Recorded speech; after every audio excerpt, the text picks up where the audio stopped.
this graphic up, there it is. We're going to start the show with the graphic up on the screen. We are live, so I'm just going to start talking. This is the cast at Glocker Realty and Insurance.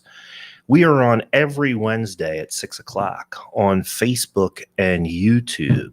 We do need people to subscribe to our YouTube page, so please do that if you can, if you're so inclined. It helps us out. It helps us spread the message. Plus, we have a lot of great content on our YouTube channel. There's all kinds of things to see and watch. We should be live on Facebook. I'm looking for it right now. And we're live on the Glocker Realty page, Glocker Realty and Insurance on Facebook, Glocker Realty and Insurance on YouTube. And I did set it up to stream to Helping Hands. So you should be able to see this on the Helping Hands Facebook page as well. So that brings us to our guest. Our guests tonight are Laura and Bruce from Helping Hands. From Helping Hands, yeah. So here we are. Okay. I'm going to continue to do some stuff over here because not only do I co-host the show, I'm also the tech guy. You are the tech guy. And there's some graphics that I want to get queued up because I have these cool graphics. I want to remind people, please comment on the show. I can see the comments coming through. So make your comments. We'll try to work your questions and comments into the show as much as possible. Very good. You know what? You know why there was that weird pause there? Man? Why? Not because I'm unprofessional in any way. Right. Yeah, it couldn't be that. Because I was trying to bring up the show. Yeah. So I could see what comments come up. Yeah. And I turned off my phone. And so it threw me off. I didn't know what to do at that point. You turned it off the phone altogether? Yeah, because the volume was up and I guess somehow or another I turned the phone off completely. I don't know. Okay. So I'm bringing my phone back up and I'll be back into the show in a matter of seconds, Okay. Yeah. So let me get started up by saying this. Laura and Bruce have joined us tonight from Helping Hands. So let's kick off the first question. People need to know what Helping Hands is. What service do you bring to the community through Helping Hands? Okay. We provide programs for adults with intellectual disabilities, primarily in the Montgomery County area, but we also serve Berks, Lehigh, and Chester counties as well. Okay. And what services do you provide? Like, what do you mean by you provide services? We have our day program located out on Hoffmansville Road, where we have an aging program, an adult training facility, and a work activity center. We also have 6 group homes in the area with our residential program, Gilbertsville, Perkiomenville, and Pottstown. And we also have a summer camp program and a socialization recreation program. What does socialization mean? Break that down. Well, pre-COVID, the social rec program was extremely involved with the community. We're involved with Special Olympic swimming, with bowling league in Limerick, a lot of different activities that are suggested by the individuals who participate. So the individuals who participate are the people who are receiving the service. Yes.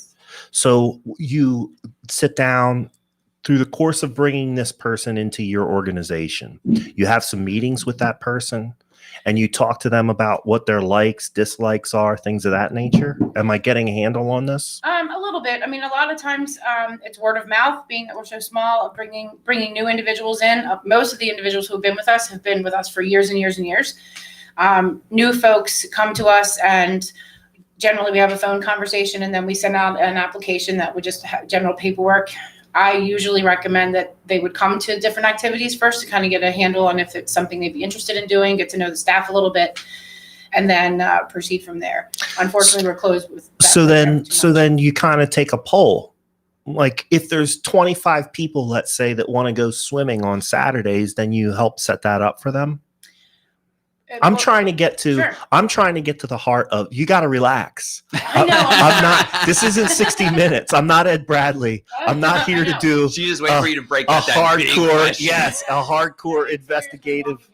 Yeah, this is just fun, right? I am trying to learn about your organization because I know that there's people out there that are having these same questions, right? And I have a sister who has some mental deficiencies or mentally handicapped, whatever you want to call it. Intellectual disabilities. There you go. So maybe I want to get my sister plugged in with Helping Hands. Okay. So I'm just trying to get a handle on the socialization piece, right? You're basically taking people out into the community so that they can socialize and participate in activities. What I'm trying to get at is, how do you decide what activities you're going to do? What are the scope of the activities that you're going to do? There could be, we have a lot of business owners that watch this show, right? Maybe there's some business owner that provides an activity that your folks would like to participate in. So that's what I'm really trying to get a handle on. Sure. Yeah, I mean, that's what we try to do. We try to mesh businesses, mesh groups together. Yeah. So Let me jump in. feel free. Two of the major activities we do is our swimming program and our bowling program. The Okay. swimming program runs through the Y, Okay. and it's an organized program run through Special Olympics, and they organize the format. And we put out a newsletter every month describing the programs we're doing. And the swimming program has been going on for years and years and years. Most of our contacts come through families knowing us, case managers for the counties, and as Laura said, word of mouth. Our bowling program, probably our most popular program, has as many as 50, 60 people at its peak. Again, COVID has screwed up most of our social community programs just by the nature of what we have to do in terms of managing COVID stuff. Right. And then the other time, what we're doing is, as you suggested, we ask our folks, what do you want to do? And they come back to us. There are certain things we know they enjoy doing. We have movie nights at the facility, in our building in Beckhamsville. They like to go to the Reading Phillies and things like that. Anything they can suggest, we try to put together. I will tell you right now, Laura ran that program for many, many, many years. And one of the strengths that she brought to the agency and to the program was her ability to think outside the box, to do programs for individuals with disabilities that nobody else would even think of doing. And in thinking outside the box, I think became important during the time of COVID, right? To some degree, but even before that, why don't you tell them about one of the cruises? Okay. So that's where I thought you were going. Many, many years ago, Bruce and I have been with Helping Hands for a very long time. And I went to Bruce a long time ago suggesting, hey, we have this group that comes to our social rec program all the time. What do you think if we were to go on a cruise? And he was a little apprehensive. We talked to the board about it, and it was brought back to ask the families what they think. Every single family was about it, and we filled it up in a very short time. And that first trip, we did a cruise with, I think, 11 individuals and 5 staff, which completely volunteered their time. And we went on a cruise out of Florida to the Caribbean. Since then, we've done 10 different trips, anywhere from Nashville to Jamaica to Cancun to Disney twice. Wow. Myrtle Beach. And those trips fill up extremely quickly. And we've managed to have staff, full-time staff or our social rec staff, part-time staff that work elsewhere, volunteer their time every single trip to go with us to, our last trip was a couple of years ago. We went on a cruise to the Bahamas, I think. And we had 20 individuals and 6 staff go. That's really cool. What is the age range of people that you provide service to? Is this all adults, or do you do kids and teenagers too? Originally, we actually started at much younger, but because so many of our individuals have been with us for so long, we mainly starting at 21 and up. I think the oldest individual we have in our aging program is in his upper 70s. So how does somebody get plugged into this Helping Hands system? What is the application process, or what are the requirements for somebody to be accepted into the program, let's say? Well, the social rec program doesn't necessarily have a waiting list, being that we will serve a large population. And like Bruce had said, we send out a newsletter on a somewhat regular basis. And then if individuals are interested in coming, they call and sign up for it. Right. So that's kind of flexible. And that application process is just paperwork, and then also involves a physical and a basic data information sheet about each person. And then it gets sent in, and then we send an acceptance letter with the most recent newsletter. Our other programs, we have a waiting list, especially right now because a handful of other day programs are closed. Our waiting list is somewhat long, but once we muddle through the staffing crisis that everybody's experiencing right now, Sure. hopefully we'll be able to take some other individuals who are on that waiting list. So you were also talking about volunteer staff. So what's the breakdown between your professional paid staff and your volunteer staff? Can you clarify exactly what you mean? So do you have, besides you and Bruce, do you have any other employees of Helping Hands Pennsylvania? Absolutely. I mean, Okay. we have approximately 85 employees with Helping Hands. Currently, we do not have any volunteers, being COVID. COVID, right. Volunteers with our regulations have to go through a process of physical and criminal record checks, et cetera, et cetera. So right now, we don't really have any volunteers. Outside of COVID, Outside of- normally. Outside of COVID, sometimes schools have been part of the social rec program, which does not have the state regulations as in depth as our residential or our day program does. Okay.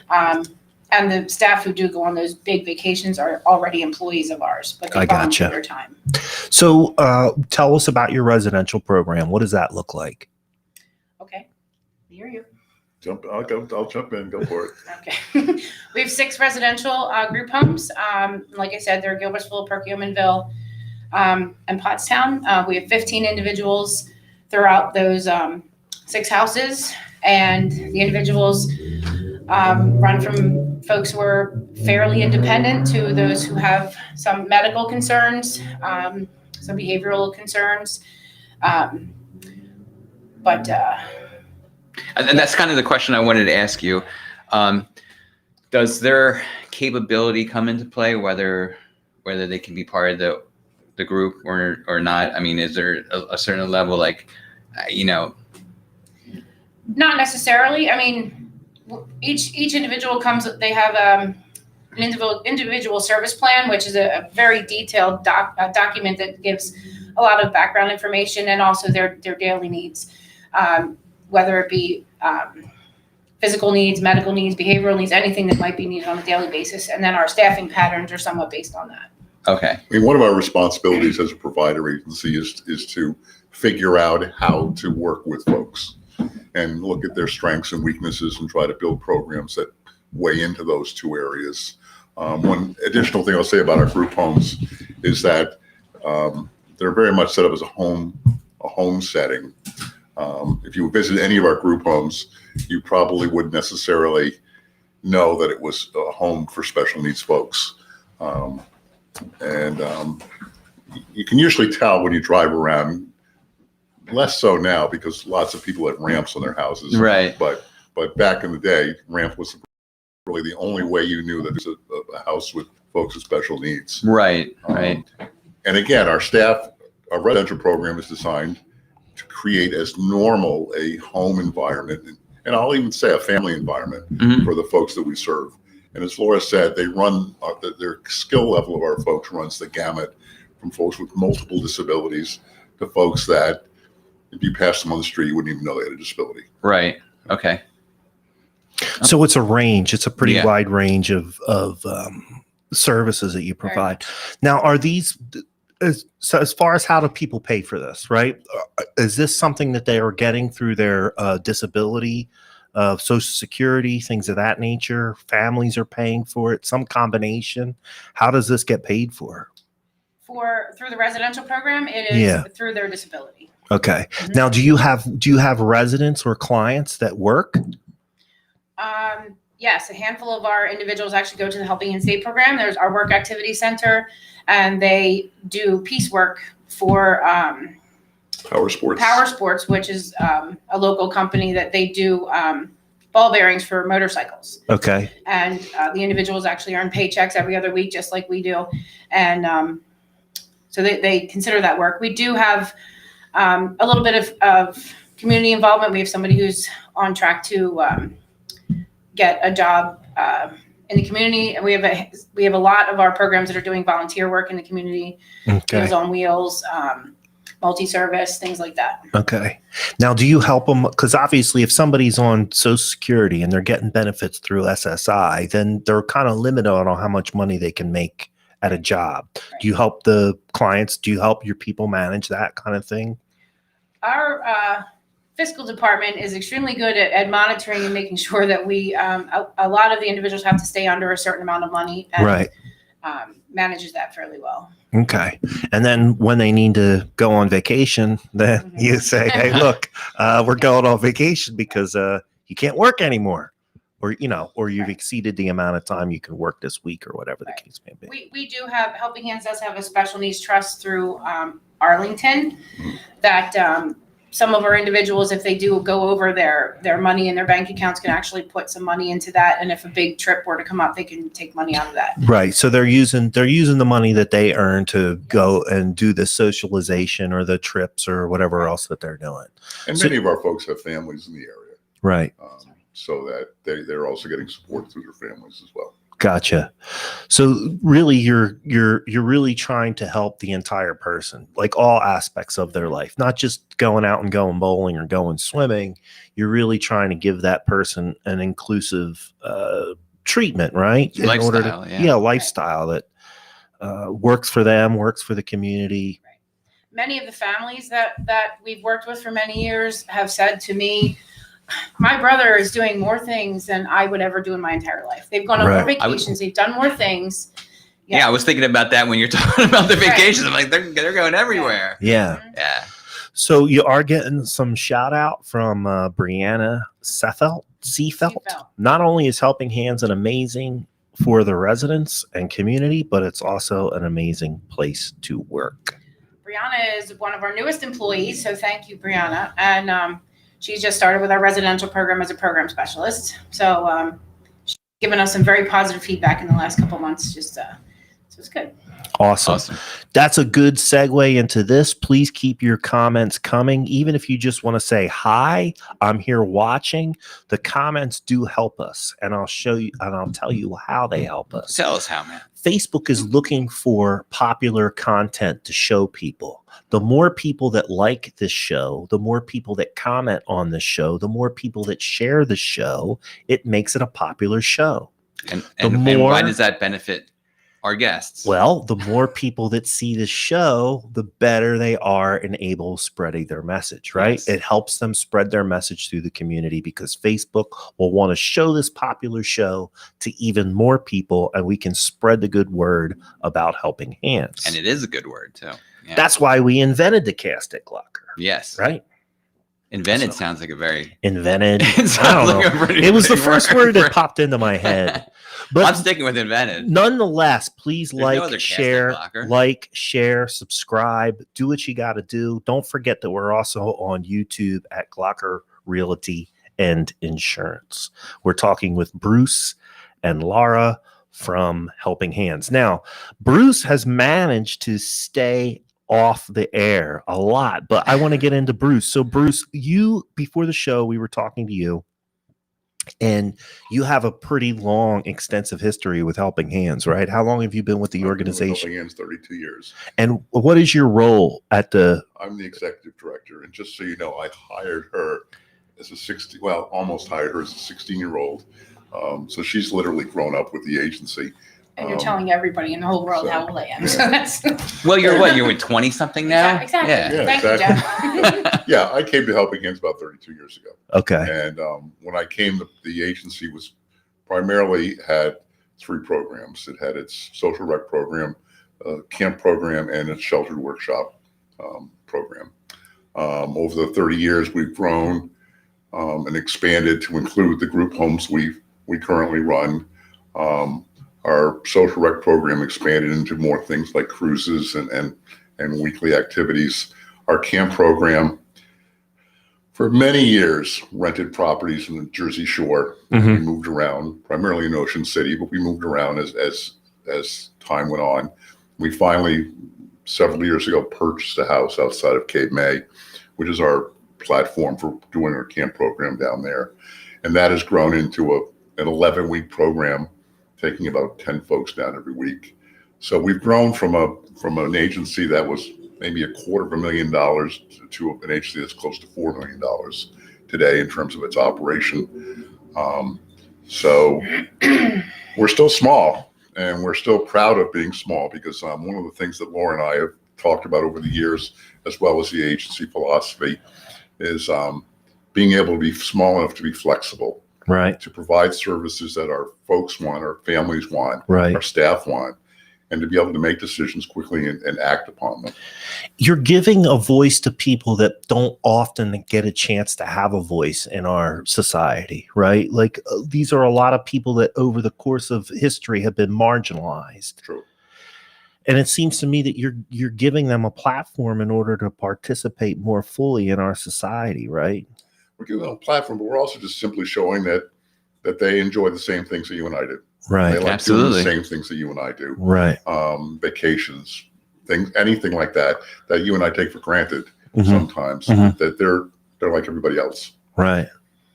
That's important stuff, man. It's super important stuff. Now, Bruce. Yeah, go ahead. Okay, Bruce. I want. Can you bring us back a little bit? How did this business start, or this organization start? I'm sorry. That's actually kind of interesting. It started as a grassroots organization out of Pennsburg with a woman called Bev Farkas, who had a daughter, who actually still has a daughter, who had disabilities. And she found that in the western part of Montgomery County, there were no services. There was no recognition of folks with disabilities in the far western county. So she started a social rec program, working with individuals and just families with disabilities, with activities of, in some cases, I think early on, it was activities of daily living, how to take care of themselves, things like that. And they expanded to a summer camp day program. And then at some point, the county took notice of it and suggested that she start a more of a formalized day program. Which county are we talking about now? Montgomery County. Okay. Keeping in mind that Boyertown, Montgomery. Yeah, we're right on the line. County. Right, so right. It worked, but primarily our funding came through Montgomery County. Okay. So when that all started, she pulled together a board of directors of people, and with sheer will of her pushing, they formed this organization, and they bought the old Congo Elementary School. Okay. Yeah. As our basic base of Over there on operation. Congo Road. Pardon? On Congo Road. Yeah. Yeah. Is that where you guys still are? That's where our main office. Yep. Right on the Okay. corner of Hoffmansville and Congo. Yeah. Right. Yeah. What's the address there? 415 Hoffmansville Road. 415 Hoffmansville Road is where you guys are located. Okay. So that was where the base of operation moved to after it left Pennsburg. And from there, everything from the agency grew out of that facility.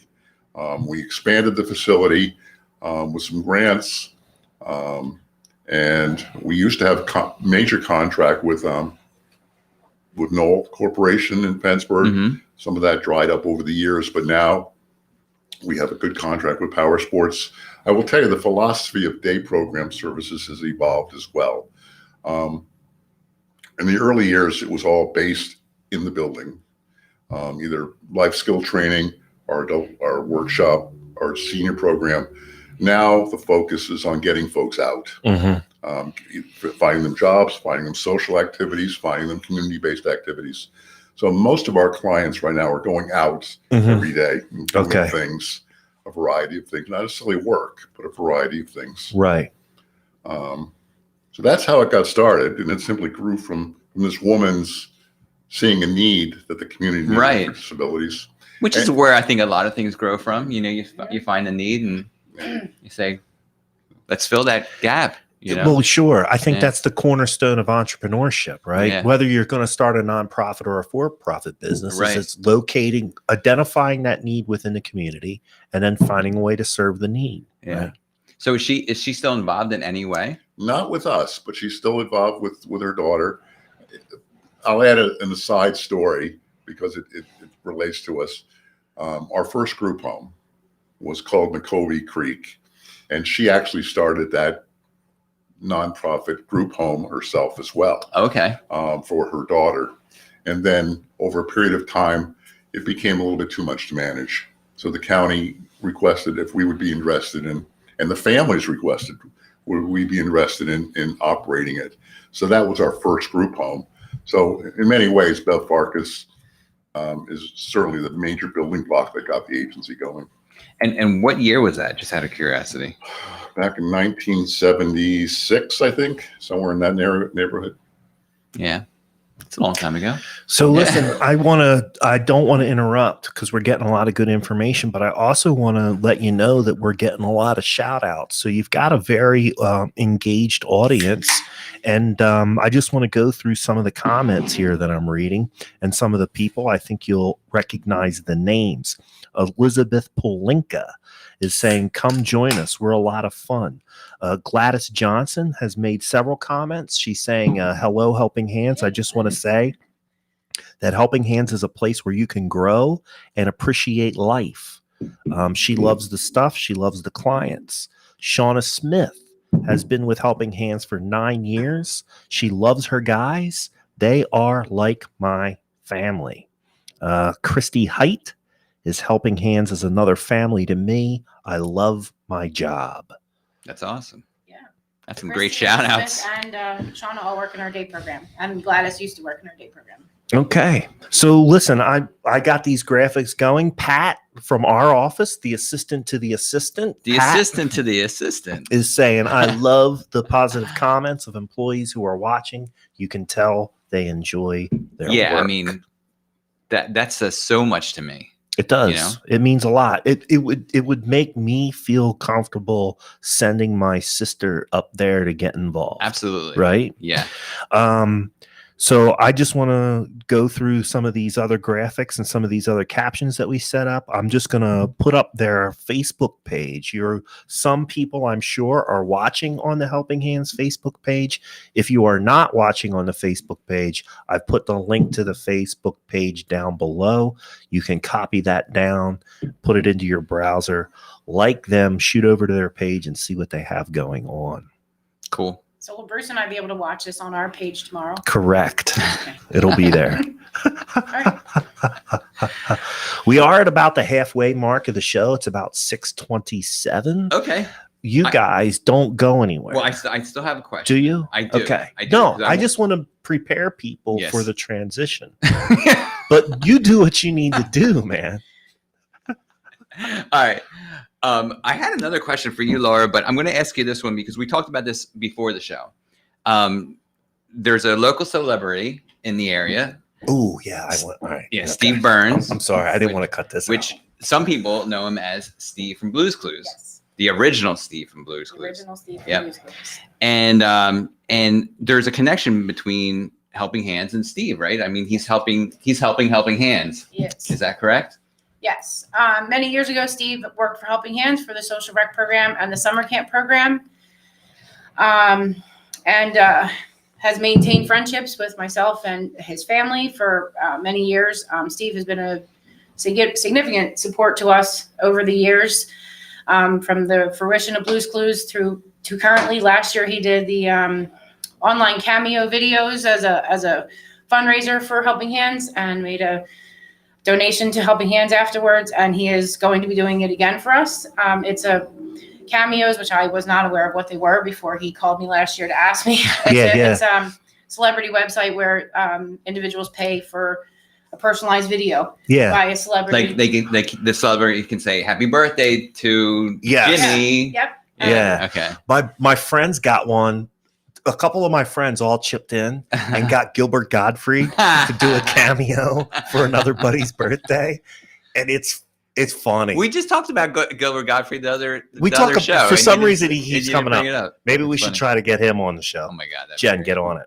But anyway, these cameos. So he's doing one for you. So Steve, yes, he did reach out and say that he was going to be doing it again for us this year. So I'm significantly appreciative of that, and looking forward to that. Last year he did post a video on his cameo page, so that's on our current Facebook page, and if he does a new one, then we will post that as well. And Steve was just all over the news. I don't know if you saw Matt. I did. I was kind of loosely following his announcement. Yeah, he posted a video expressing his feelings towards his fans. Yeah. When he was doing Blue's Clues. Well, didn't because he now kind of they're explain older. And why he left the show? Wasn't that part of it too? Didn't he do some explanation about I think why he did he something, decided yeah. to move on? I don't know. Do you There was some remember? controversy around it, right? Right. Well, It was I think he just mentioned that it was a sudden. yeah, he left to go to college and it wasn't a real goodbye. And how do you feel about that and things like that? Oh, So, okay. It was recognizing that he left suddenly, kind of thing. Gotcha. Yeah.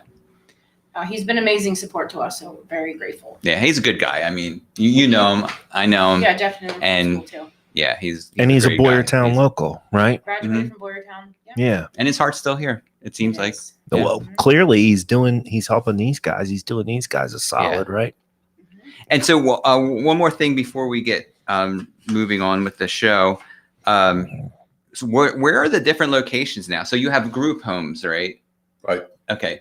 Is that the, like, is there anything like that you have in Bechtelsville? Is there any other homes like that? Or any other facilities like that, I guess is a better word. Our Bechtelsville is our main office. That is the central office for our day program, Okay. and our senior program, and our adult training facility, and a lot of our administrative offices. And then we have the 6 group homes, 2 in Gilbertsville, 1 in Perkiomenville, and 2 in Pottstown. 3 in Okay. Pottstown. And that's the organization, right? Yeah. Well, and And there's then we also have a the- property in Cape and we May. have the Okay. shore property, the camp property in Cape May. So when you say camp property, what is that? I'm interested in what is there at the camp Well, property? it's a 5-bedroom ranch with a swimming pool. It's for those who know the area, it's near the intersection of 47 and Route 9. It's probably about 5 miles outside of Wildwood and 5 miles outside of Cape May. kind of right in between. Perfect location, Yeah. right smack dab in the middle. Close enough to do all the activities that everybody wants to do with the shore. Mhm. We have a large barn that goes with the property that we can do arts and crafts and that type of activities. A big swimming pool, and a fairly good sized yard. So it's a perfect, and it's all on one floor. So it's totally handicap accessible. And we have 2 handicap accessible bathrooms in the property. So it's just a great property. Cool. For our Yeah, that needs. sounds great. I mean, so you run that like over the summer. Yeah. Hence Essentially, summer it runs 11 weeks in the summer, and then there's an occasional respite weekend we run the rest of the year, Mhm. where we've had a lot of our folks that live with families or stuff that like to get away for a weekend from their families, and so we do that a couple times a year. Give them a break. That's great. All right, Matt. I think I asked all my questions that I needed to ask. Do you have anything else that you wanted to send to the people? We'll ask you one more time before we wrap things up. But is there? Well, I like you talk about giving a shout out. I'd like to give a shout out to the United Way of Boyertown. It's been a strong organization that has supported Helping Hands forever. And Okay. my full tenure, all United Ways, and we're all struggling in terms of funding and stuff. But I will say that the Boyertown community has been fantastic over the years. The one thing that's really great about the Boyertown United Way is that it's still local. The funds that come into the Boyertown United Way stay in this area. They're linked up a little bit with the national for publicity and stuff. Sure. By and large, almost all the money stays here. That's And there's a very committed group of volunteers that decides where the money goes. That's Yeah. important. That's That's very important. important. I think a lot of people who give want to know where their money's going and what it's doing. And I've been involved in other nonprofit organizations too, and especially one that's nationally or regionally affiliated. You want to know that the money you're giving from your community stays in your community, right? That's important. So here's what I did. I just went over to the United Way of Boyertown's website, and I'm going to put a link up to them in the description. So if somebody wants to get involved in some giving to the United Way, which does go and help Helping Hands, there's a link there for you to get involved in that way. and they can also donate on your website for Helping Hands directly. Correctly. Yes. Correctly. Correctly? We got what you're saying, Yeah, Jeff. thank you. And I did direct everyone to their Facebook page. I put that link up several times. I'll put it up again. So Laura is asking people, if you want to connect with Helping Hands, please visit their Facebook page first. And I'll put the link to the Facebook page both in the comments and up on the screen one more time before the show ends. So if I can throw out just two other things. The You time is absolutely yours. can. Volunteer board members are important to any organization, and many organizations like ours struggle to find volunteers willing to be on their board. So if there's anyone out there that would be interested in getting involved in Helping Hands at that level, certainly give the office a call. The other thing of even more importance is there is an incredible staff shortage in terms of caregivers working in programs that for folks with disabilities, nursing homes, just about any type of caregiving type activity. If you're interested in working in the field, it's very rewarding in many ways, not necessarily in the dollar amount you get, but it's very rewarding. And I would encourage you, if you have an interest working for Helping Hands, give us a call. I'll say we're desperately in need of finding good people to work. Sure. I mean, everybody, we've got a lot of comments from your either current or past employees, and there hasn't been a negative comment. Every single person involved with the organization says that they love it. And how could you not love helping out some people and maybe getting a chance to go down to the beach or go on a cruise? Right. Yeah. There's some opportunity There's there. some opportunity there. For sure. So yeah, it's not necessarily the highest dollar paying job, but some of the perks might be pretty good. It's a very rewarding job. And a lot of our staff, we are fortunate that we have many staff who have been there for many years. Mhm. Our turnover, once staff are in and trained and they get accustomed to the agency, we have most of our staff have been there for a very long time. Right. Mhm. So that's a testament to the working conditions. People wouldn't stay if they weren't happy or they felt they were being treated unfairly, or conversely, if they were seeing something happen that they didn't agree with, people would amscray pretty quick. Yeah. Right. Yeah. So that's a testament to you. And like I said, like Shauna Smith is just making another comment. There is nothing more rewarding than what we do, knowing that we are making a difference in our individuals' lives. That was well said, because you wake up in the morning, you can take a deep breath and say, I'm doing a good thing. I'm making a difference. Yeah, I'm making a difference. A real contributor to society. Carmen Jablonski Wissert. It's a great place to work. Quadruple exclamation points. That's Carmen. I was waiting for it. Very rewarding with, I think, 5 or 6 exclamation points. Doesn't get better than that. All these people will get $10 bills tomorrow morning when we get back in the Christmas is coming. There was an email that went out earlier today. You said good stuff. No, it's good. And this is, honest to God, this is what we need to happen. We need people commenting on the show. It will help you get your message out about Helping Hands Pennsylvania. The more people that interact on the show, the more they share it. We can track the views, and we know that the shows that people interact with the most get the most views. Period. So thanks for helping us out. Thanks for helping Hands out. Thanks for helping the community. Thanks for helping your clients, your staff. You're helping. Helping. That's the word of today, right? Because they're the helping hands. Yeah. All right, Matt, bring us into Ask a Realtor, because last time I did it, it was terrible. I'm going to put this graphic up on the screen. All right. I got this cool graphic. All right, do that. Ask a Realtor. Always cool. Ask a Realtor is a piece that we do on the show during our home episodes. So if we're having a show here at Glocker Realty, we do a piece called Ask a Realtor. You can ask a realtor any question. Us being the realtors here at Glocker Realty. Jen puts this post up on our Facebook page on Tuesday. So if you see this post going up at Glocker Realty Insurance on Tuesday, ask the realtor any real estate related question. The question that gets answered on the air earns you a $5 gift certificate to Wawa. Ding, ding, ding, ding, ding. Which is right there. Right there. So I'm going to take down the graphic. You're going to hold the $5 Wawa gift card back up again. Okay. There it is. Oh yeah, right here. Ding, ding, ding, ding, ding. There are some weeks when we do this where we only get one question. Which is winner, winner, chicken so dinner, guess right? who gets the $5 gift certificate? The person that asked the question. Yeah.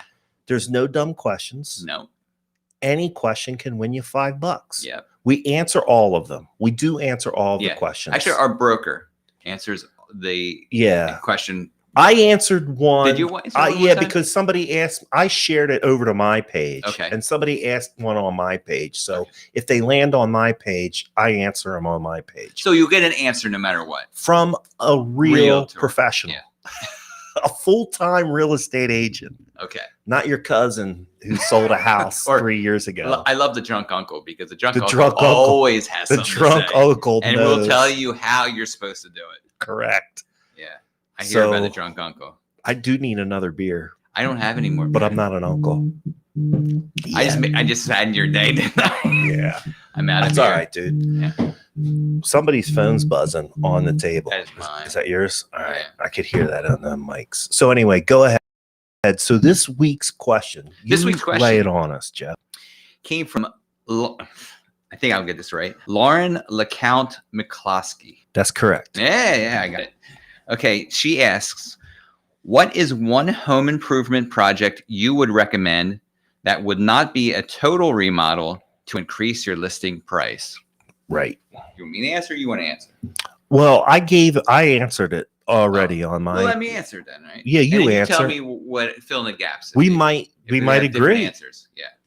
You don't know my answer. I right? don't. So this will be interesting. Yeah. So, the age old, you hear it every time, you hear it on every HGTV show.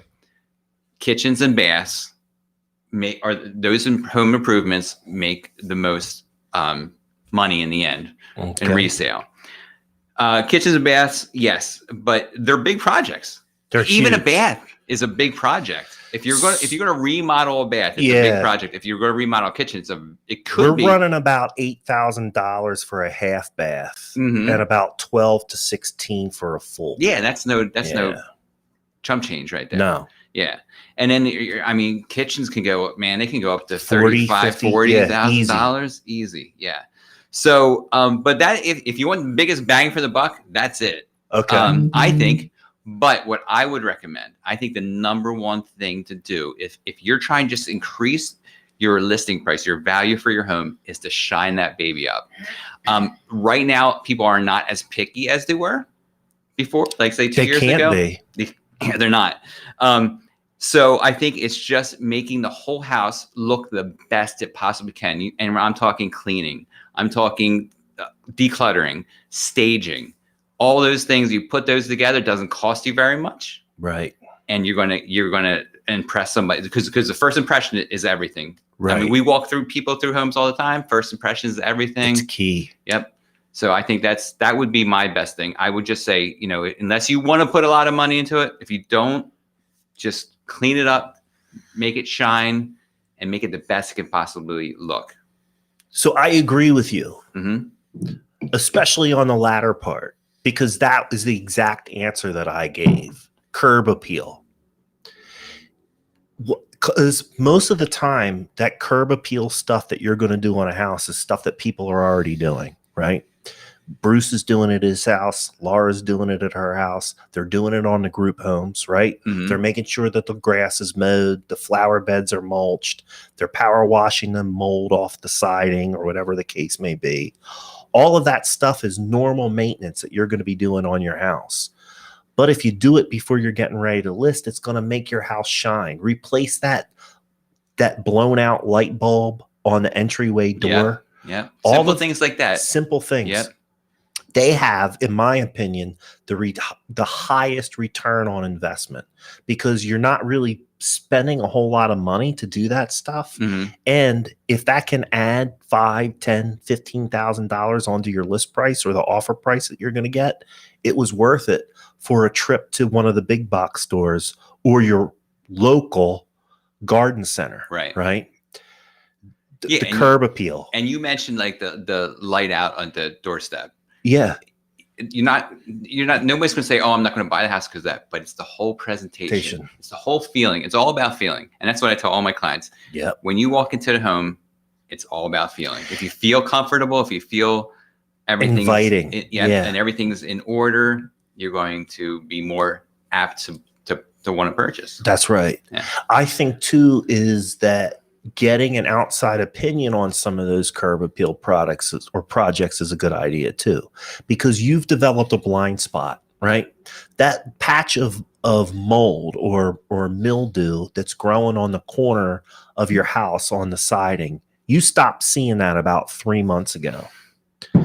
But somebody who hasn't seen your house before is going to see that right off.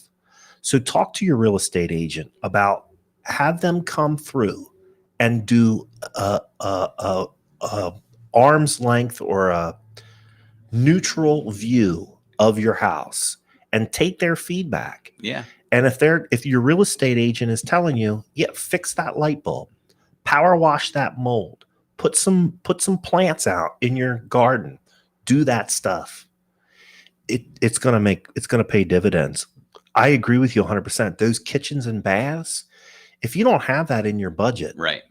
forget about it. Yeah. You don't want to do it yourself if you don't know how to. No, and don't That's only be gonna make it scrambling. worse. There's no reason, especially in the market that we have now, to be trying to scramble around a month before you're going to sell your house to put in a new kitchen. No, it's not going to make not that worth much of a difference. Not in this market. If you're worried about the kitchen, hire a cleaner to professionally clean that kitchen and make it look as good as you possibly can. Yep. Right. If the light, yes, declutter the counter. If the light is off in the stove, get a new light bulb for the stove.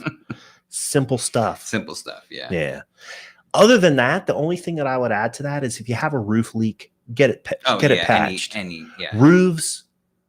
Nobody wants to buy a house Anything with a like leaky any roof. kind of plumbing leak or anything like and that. you can fix the kitchen up all you want and the bathroom all you want. But a big yellow thing spot in the ceiling, yeah, it is still there. No, right. No good. Don't do that. All right, Lauren, thank you for the question. That was a great question. And she will be getting a $5 gift certificate to Wawa. There you go. Awesome. All right. So that brings us to our next segment. I don't have a caption for this one. I don't think I have a graphic we for need it. to do that. Yeah, I know. I just haven't had the chance to put it in there, but I will. I'll get it. Or I'll get you one too, if you don't get it. Yeah, just send it. Just send it to me, and I'll put it on there. It'd be cool if it said like, "What's going down in Border Town?" Wow. Something really cool like or that. Or we need to get some old Dutchy guy to say it. That would be the best. All right, let's work on if that. my neighbor was still alive, yeah, we neighbor, could find one. Oh man, it would be. We'd go over to Cedar Knoll or something. Yeah. So please join us in this. We're going to discuss what's going down in Boyertown, and if you have any input, just shout it out. Okay, this is all inclusive here. Right.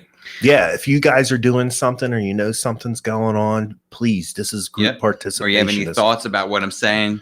Yep. But each week I put out a blog called What's Going Down in Boyertown. You can find it at jeffknowsboyertown.com.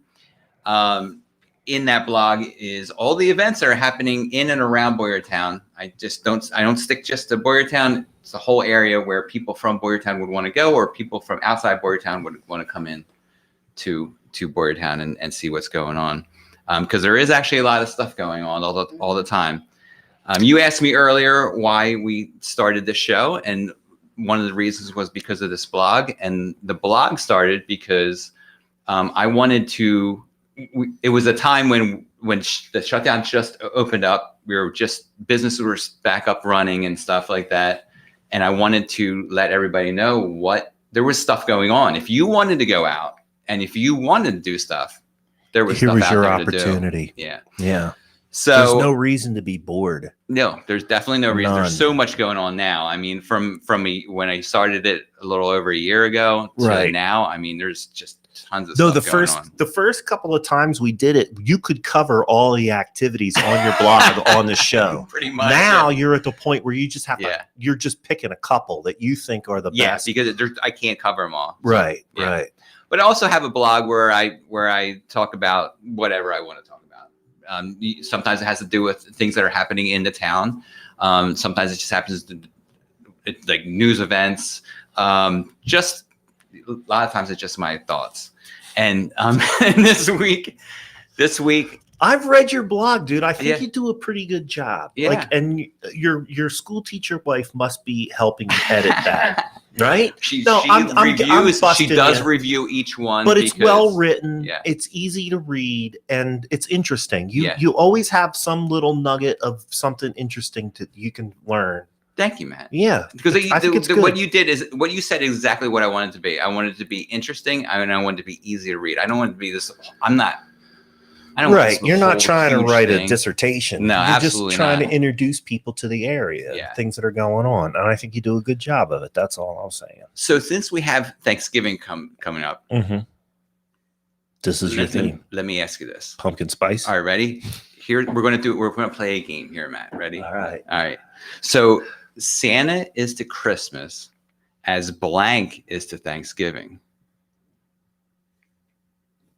That's hard. Laura, you go first. Um, What's your answer? probably gonna go with turkey. Turkey.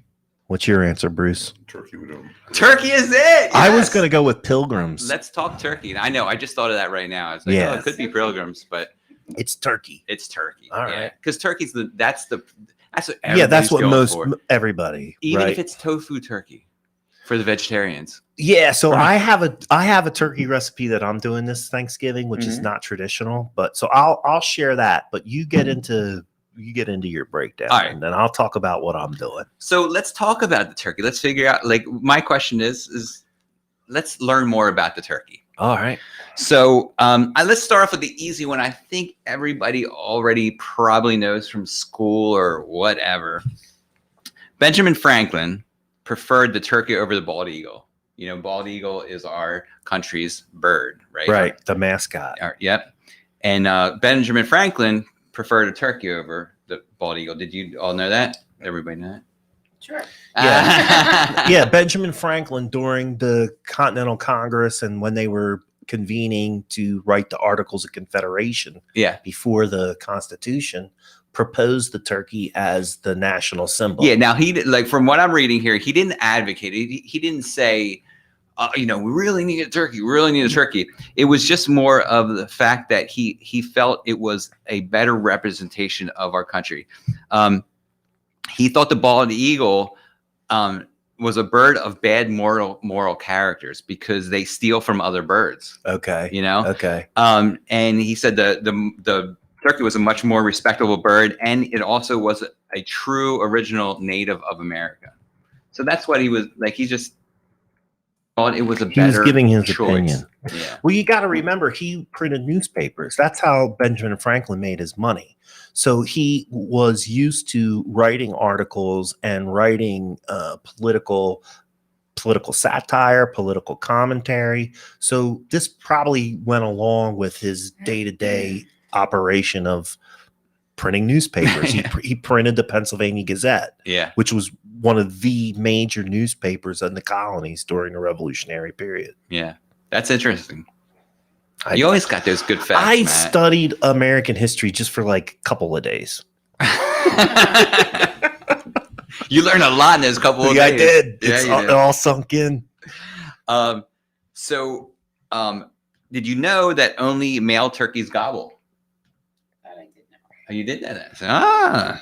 So you're saying that you actually didn't know about the Ben Franklin thing. I did not. Okay. So turkeys make a variety of different sounds. They make purrs and yelps and kikis. Anybody want to do a kiki? No? Okay. I didn't think anybody wanted it. But the gobble is only done by the male bird during mating season. So if you hear a gobble gobble, you know what that turkey's looking for. In the springtime. Yeah. There you go. My son one time, I'll tell you a little story here. My son and I were riding bike around our neighborhood. Yeah. And we went past a farm, and it was a turkey. They had turkeys on the farm. It wasn't like a turkey farm, but it was Okay. It had turkeys on the farm. So these were domestic turkeys. These weren't wild turkeys, or they domestic. were? Okay. Domestic, Okay. Yeah. and they were gobbling. So I guess they were happy little turkeys, or looking little turkeys at least. And my son gobbled back at him, and they went back and forth for like 5 minutes. Like they were having some kind of conversation. So I don't know if they thought my son was a female turkey or what, but they were definitely having a conversation. Once you get the hang of making some turkey noises and turkey calls, if they're active, they're easy. They're pretty easy to call in. Yeah, they respond. They'll respond pretty good. Yeah, yeah, because they were absolutely 100% responding. Because we would even pause for a minute, nothing, and they were on then top. They gobble. He did his gobble, and they gobbled back. There's a lot of wild turkeys around here too. We do have a lot of them. I I don't saw think we like. did growing up. I don't know if I'm crazy, but I don't remember very many turkeys at all growing up. I remember seeing them more and more when I was in my 20s. So yeah, maybe as times pass, but now I remember seeing lots of pheasants when I was younger. Well, yeah, the pheasant population has gone down. Yeah. The place that I saw the most turkeys around here ever in my life was when I was working over at Green Lane Park. Mm-hmm. I was a park ranger there, and I took our one truck back up onto the north side of the park, and I was driving back through some of those fields. I saw 65 turkeys in one flock. That's 65 huge. of them. It was the most I've ever seen.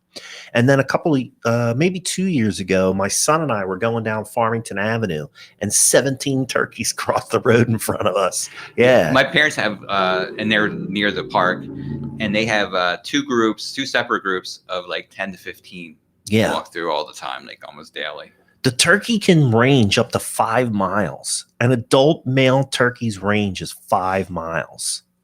Did you know that? No. Yeah, now you do. Yeah.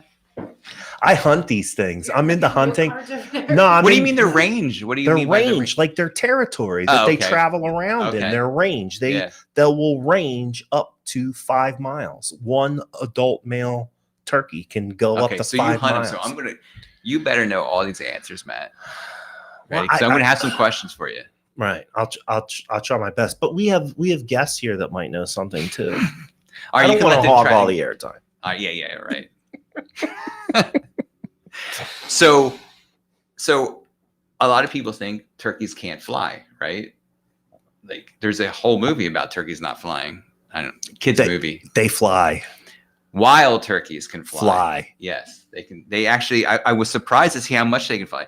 They can fly at speeds up to 55 miles an hour, which is pretty fast. Yeah. And they can go for like a mile or more. Yeah. I mean, they're not flappers like other birds. They're flap and then they glide. Yeah. So I watched one.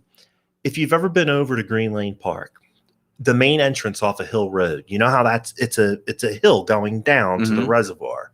I watched a turkey run down that thing and then take flight. Yeah. And it sailed all the way across to the other side of the reservoir. Oh, that's cool. Yeah, they can fly. And at nighttime, they fly up in the trees to roost in order to get away from predators. They don't roost on the ground. They go up in trees. Well, you just ruined my next thing. Oh, I'm sorry, man. Mr. Know-it-all. I'm sorry. That's all right. So yeah, wild turkeys sleep in trees. Did you know?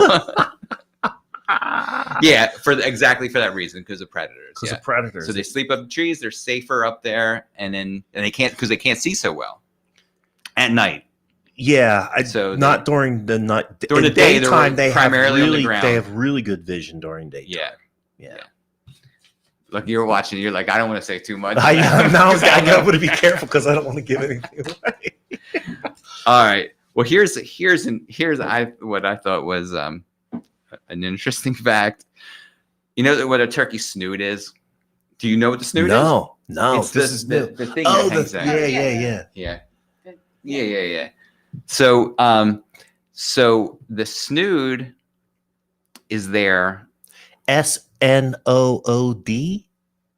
Is it exactly? All right. Exactly. Okay. It is there for I guess it's there to pick up a suitable mate. Okay. So the women are looking for the snoods, and they're looking for the snoods that are longer in length. And then they feel that that's So that's snood size that- matters. snood size absolutely matters. So Fair enough. Yeah. So size does matter sometimes, Gotcha. especially with snoods. With snoods. Because a big snood is the same as I don't know. I'm just I was wondering. Right. I don't know. I'm just throwing that out. I don't know either. Somebody's going to watch the show and run out to the snood doctor to get their snood extended. I'm gonna get a bigger snood. I don't care if it's fake. Check your comments now. We did get a heck yeah for Tofurkey from Brianna. All right, Yeah. sweet. See, she's looking forward to it. That's the prize in Thanksgiving.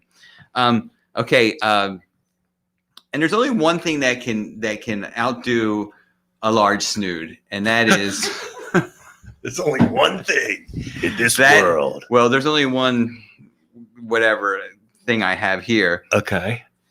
Did you know that the turkey's poop identifies their gender?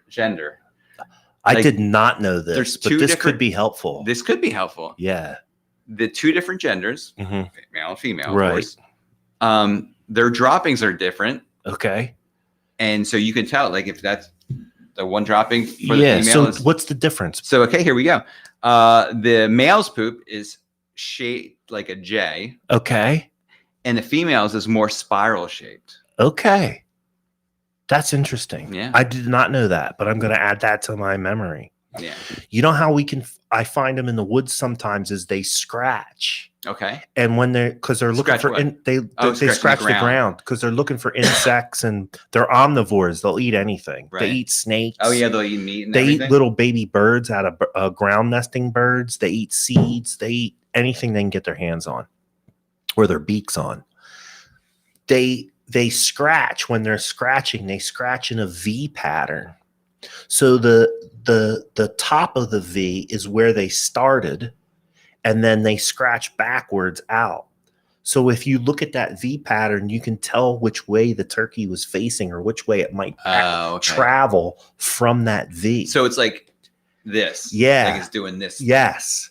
So the top of the V Is like an arrow saying I'm Correct. going this way. Yeah. So when you're trying to look for them in the woods, that's one of the indicators of not only that they're there, but the direction that they might be traveling. That's really interesting. So now I'll That's add, better than popcorn trail.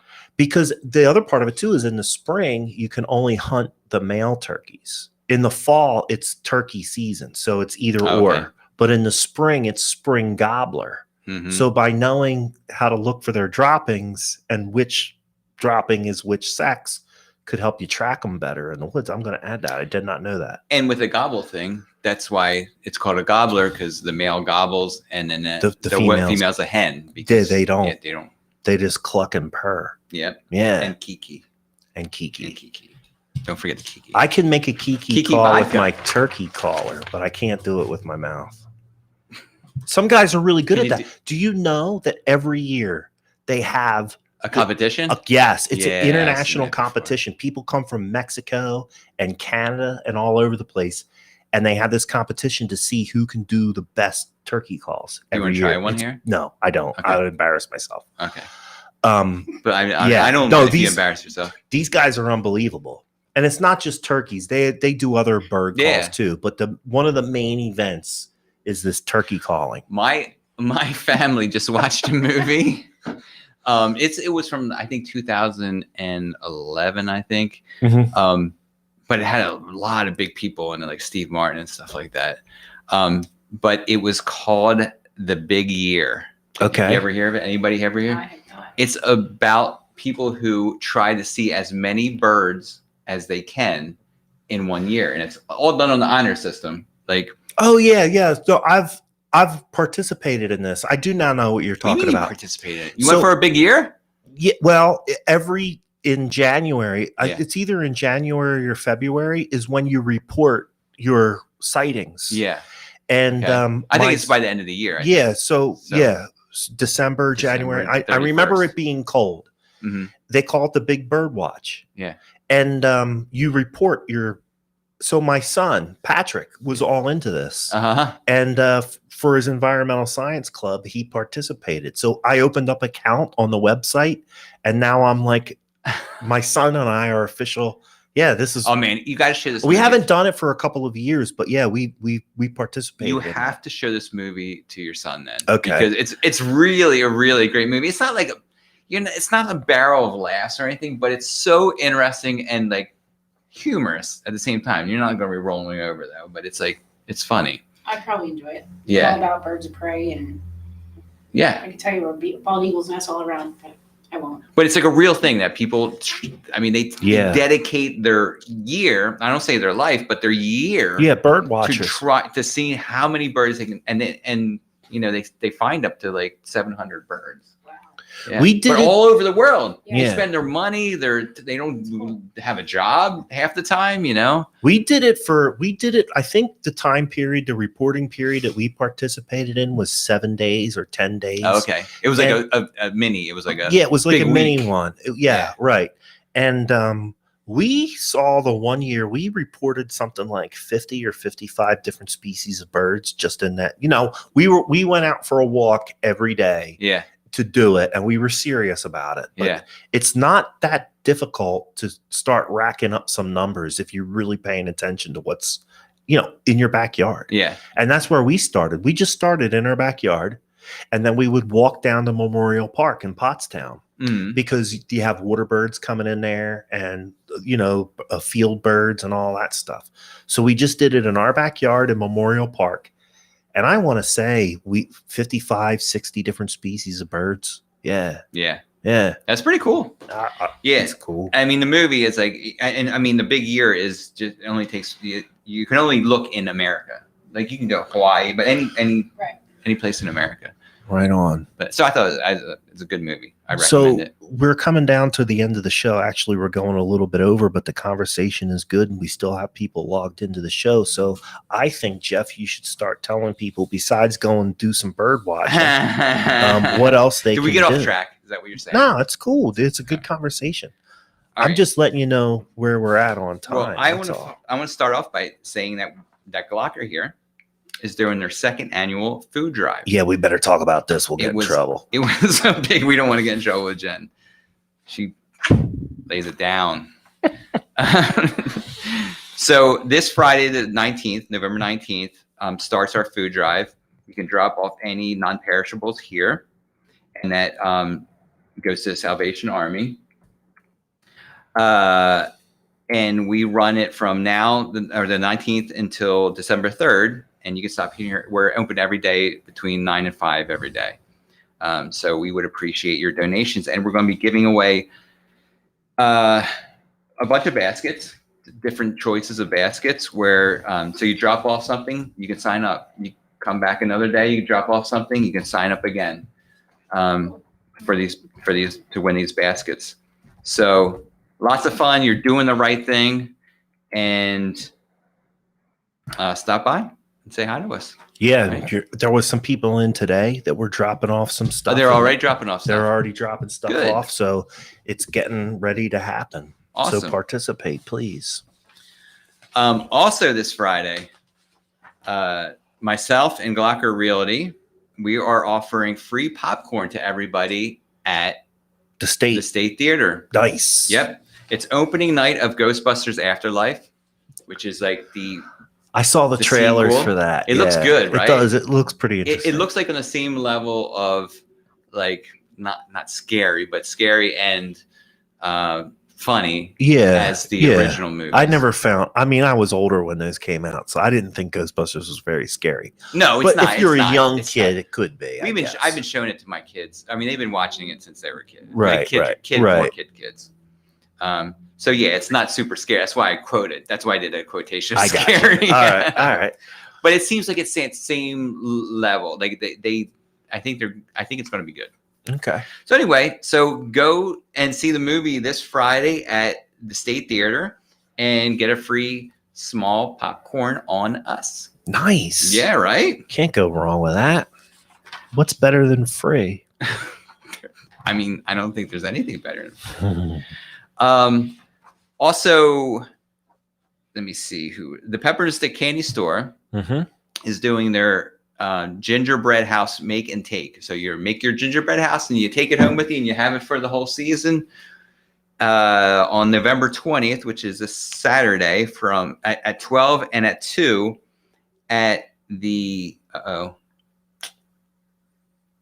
at the 242 Church in Gilbertsville. Okay. I don't know. I don't know what No, that it's is. in Boyertown. 242 Church. It's Is in it? Boyertown. Okay. Yeah. But anyway, the thing's being hosted by the Peppermint Stick. It is being. So hosted you by the could Pepper and Stick. contact them on their Facebook That's where you page. need to sign up for it, because you do need to Gotcha. sign up for it. Gotcha. And so you have to sign up by the 19th. I think you have to be signed up for it. So you got 2 more days to get registered for that. Yep. So also this Thursday and Friday, there's interesting wine drinking and having fun going on, There you go. which is always good, right? There you go. Do you like wine? No. Okay. Do you like wine? No. Okay. I like wine. I'm not a wine guy, but I like wine. Do you like wine, Matt? I like certain kinds of wine. I'm picky. I'm very picky about wine, but there are some kinds I like. Okay. Yeah. Mhm. But if you do love wine, there's 2 great events coming up. Thursday, there's Wino Bingo at Adello Vineyard and Winery in Perkiomenville.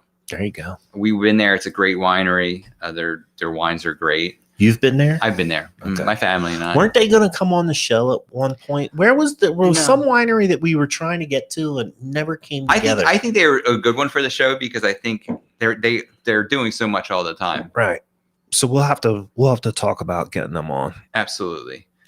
And it's like a fun family run business. Right. They got a good story. They got a good story, I'm sure. But then and then that's Thursday night, and Friday night there's trivia night at Ridgewood Winery, which we had been on to the that. show. We were there, yeah. And you know, who doesn't love trivia? Trivia and wine, trivia and anything is good. If they have enough turkey trivia, I could probably win. Yeah, you were doing pretty good today. Yeah, I was all right. Don't forget, folks, that you can see these past episodes of these businesses that we're mentioning on YouTube at Glocker Realty and Insurance on YouTube. If you want to see us talk to the Peppermint Stick, if you want to see us talk to Ridgewood Winery, they've all been guests on the cast at Glocker. Shoot over to YouTube. And while you're there, hit that subscribe button. Yes. And just to throw out there, the Colebrookdale Railroad, they're doing their fall foliage ride still. And there's trees are still covered. Yeah, man, you can't beat that. No. I mean, the view that you'll get back there through the Manatawny, it's just unbelievable. It's beautiful. You're going to see parts of this neighborhood that you've never seen before. Absolutely. Literally. I mean, really, really, for sure.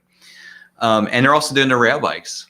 And I think that won't be going too long. I feel like the season's got to be ending, since it's going to be getting I don't colder. know. We'll have to catch up with Nathan. Yeah. I was talking to him on a regular basis, and then I kind of he got busy. We got busy. We're gonna have to connect back with him. They are busy. They're doing it every day. So the rail bikes is a every smash day right now. hit. It's a smash It hit. is, yeah. They were just gonna do it like as a kind of a thing. It's sold out so fast. They went and bought more bikes. They put more bikes And together. they're still selling out like crazy. Still selling out like Yep. nuts. So yeah, check that out. Apparently everybody loves it. He told us that people are coming as far away as Russia and France to come take a ride on the That's awesome. yeah. Yeah. They're getting international travelers coming to Boyertown to ride on the train. I've talked to people that have come from all over the country. I haven't talked to anybody that has come from outside the country, but Right. all over the country that people are coming to the Colebrookdale Railroad. That's So awesome. it is huge, and it's only going to grow more and more. Lastly, I want to just put out there that Wednesday is Thanksgiving Eve, and some people participate in the biggest bar night of the year. And when I say some people, I have been known to. I have kids now. I can't used do it to. anymore, I used to but go out. That was Yeah. huge. And now I see a lot of high schools or a lot of classes are doing their high school reunion on that night. Yeah. I That's think Pottsgrove. makes I think sense. like the class of 91 or 92 from Pottsgrove's having their reunion on that night. I'll tell you what, the class of '91 in Boyertown keeps on failing. Yeah, Just we putting that out there. we've missed our past. I think we haven't had a reunion in like 10 years. This is our, I don't even want to say how many, but I think it's like 20th or something like that. You better check that yourself, brother. And there's, I don't want to say the numbers. it's gonna what it is. surprise It's the you. 20th. It's the No, 20th. it's not. It It's is. 30. It is 30. Oh crap! It's the 30th. Ah! All right. Yeah, So, dude. Eye opener. Man, I just got 10 years older than I thought I was. Dude. So our 30th would be this year, and there is nothing going on. Yeah. Once again, I don't think we've had anything. My since our class- 5 years. I graduated from Pius, and I graduated in 92, and we're failing miserably as well. Yeah. Yeah. So So anyway, big drinking so night. big party night. I think a lot of people are going out this year. That I think all the bars are doing their thing. So there's going to be a list. Come to the blog. Yeah. Jeff knows Boyertown. Jeff knows I'm going to put that back up on. is the website, and what's going down in Boyertown is the blog, and then that's where all the events are. But I will throw one out there, just as a teaser. Yeah. The Washington Grill and Pub Mm-hmm. in Bechtelsville, Pennsylvania, Yeah. is doing a Thanksgiving Eve throwback dance party. How far are they throwing it back? Further than just as far as 20 years us. to 1990. I think they're doing 70s, 80s, and 90s or something. Okay. Like that. Yeah. All right. Well, that doesn't make And they can't throw it back past us anymore. The DJ probably wasn't even alive then. Yeah. Maybe. I don't Maybe, know. I I'm don't just know. saying You that. never I'm just know. talking crap. Yeah. So that and much, much, much, much more on the blog. So go check it out and be a subscriber. Subscribe to it. I will not contact you for real estate stuff. If you subscribe, I don't care about your address, your email address, or anything. It just goes to the blog, and the blog does its thing. It just sends it to you each week. Right. And in That's it. hopes that one day you'll think, oh, Jeff also sells real estate. Yeah. He's the guy that gives me my events each week. There you go. Yeah. It's a But great I will not I don't contact anybody. it's a great thing. Yeah. But you should contact Jeff, is what he's saying. He's That's what not I'm going to trying to contact you. You should contact him. Yes. I'm Matt Green at Glocker Real Estate. That's how you can find me on social media. Just search that. Tomorrow is Thursday, which means it's Porchcast Pottstown. I'll be bringing you news and updates and events for Pottstown and the surrounding area. Don't get worried. We talk about Boyertown on Porchcast Pottstown. Who you have tomorrow? 6:00, we're having our Porchcast historian, Todd Bainbridge, is going to be on to give us a very interesting Pottstown history lesson. I like that. We're also going to be catching people up on Porchcast news and updates. We have some internal business that we need to discuss with our regular watchers. Wow. And then, as you well know from doing your blog, we have a list of news and events that's as long as your arm. Yeah. So Amy's going to try to plow through as many news and events as we can. Awesome. Todd Bainbridge, our Porchcast historian, is going to be doing a Pottstown centric history lesson. And then for the remainder of the show, we're going to be bringing the Porchtonians up to speed with Porchcast business. I love all this stuff that you got. We actually have a That's serious decision that needs to be made. Wow. And we're going to put that out to the Porchtonians to help us make the decision. So wait, let me ask that's you. my I teaser. have to ask you this. Yeah. You put the question out to the Porchtonians. Yeah. And are they going to make the final decision? It's the decisions or are in you their going to hands. override it?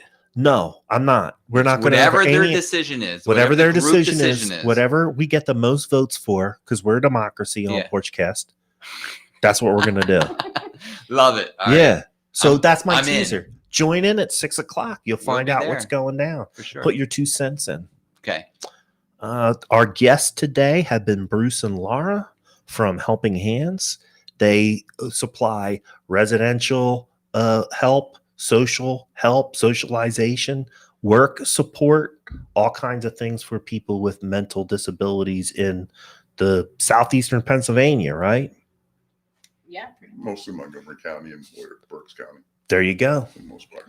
I'm going to put their graphic back up on the screen here so that you can find out more about them and how you might be able to get involved. They are hiring right now. If you are looking for a job or know someone that's looking for a job in this field, they need help right now. A job that you can feel good about doing.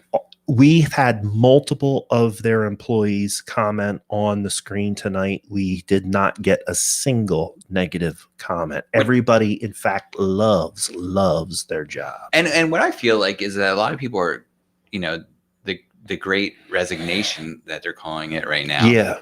I think it's a lot of people that are not happy with their jobs. Unfulfilled. Or unfulfilled, which I think this is the right fit for some of those people. Yeah. You know? So It's fulfilling. give it a shot. Reach out to them and see if you can find some more fulfillment in your job through helping hands, helping their clients achieve a more well-rounded and engaged life. Mm-hmm. Do it. That's what life's all about. I'm going to do this graphic one more time as we're doing the final outro. We're the Cast at Glocker every Wednesday at 6:00. Please tune in. Thanks for joining us tonight. Thanks for all of your comments. See you next time. See you next week. Having us. No problem.